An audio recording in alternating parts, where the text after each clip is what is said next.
হাই friends, Vishwakarma পূজাৰ সকলোকে শুভেচ্ছা জনাইছোঁ আৰু বিশ্বকৰ্মা বাবাৰ আশীৰ্বাদত যেন সকলোৰে কাম কাজবিলাক সুকলমে পাৰ হয় তাৰেই কামনা কৰিছোঁ। আজি আমি ৰাতিপুৱা এনেকৈ বাইক গাড়ী যি আছিলে গোটেইখিনি থৈ ভালদৰে পূজা পাতল কৰিলোঁ। তাৰপিছত আমি আজি যাম বকৰ আকচিয়াত থকা কমলঘোৰাৰ যিটো ব্লক ইণ্ডাষ্ট্ৰী আছে তাত ডাঙৰকৈ বিশ্বকৰ্মা পূজা উদযাপন কৰিব। গতিকে তাত আমি যাম, চাওকচোন আপোনালোকে ভিডিঅ'টো।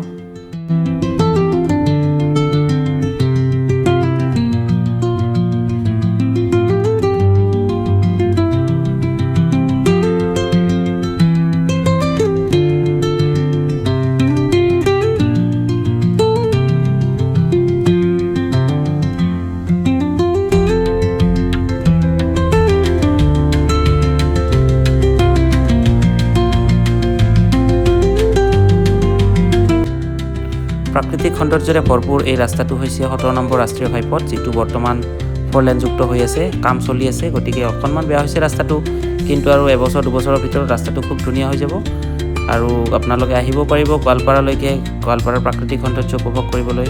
এনেকৈ আমি 17 নম্বৰ ৰাষ্ট্ৰীয় ঘাইপথেৰে গৈ আছোঁ বকো আকচিয়ালৈকে। চাওকচোন ভিডিঅ'টো।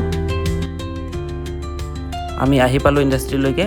আহি আমি কমলঘোৰাক মাতিলোঁ, তাৰপিছত প্ৰণৱদাক লগ পালোঁ, ৰূপম খুৰাক লগ পালোঁ আৰু জয়ন্ত দাই গোটেইখিনি আমাক ট্ৰিটটো কৰালে, ধুনীয়াকৈ খোৱালে বোৱালে। তাৰপিছত এতিয়া আমি যাম। ইয়াৰ ধুনীয়া খিচাৰীৰ ব্যৱস্থা, আইটেম খুব ভাল আছিলে। তাৰপিছত জয়ন্ত দাই আমাক সকলোকে চিনাকি কৰাই দিলে। গতিকে জয়ন্ত দাক ধন্যবাদ জনাইছোঁ ভিডিঅ'টোৰ জৰিয়তে। আৰু এনেকৈ আমি অকণমান ইণ্ডাষ্ট্ৰীটো চাই পূজাস্থলীত অকণমান বহি আমি যাবলৈ ওলাইছোঁ ঘৰলৈকে।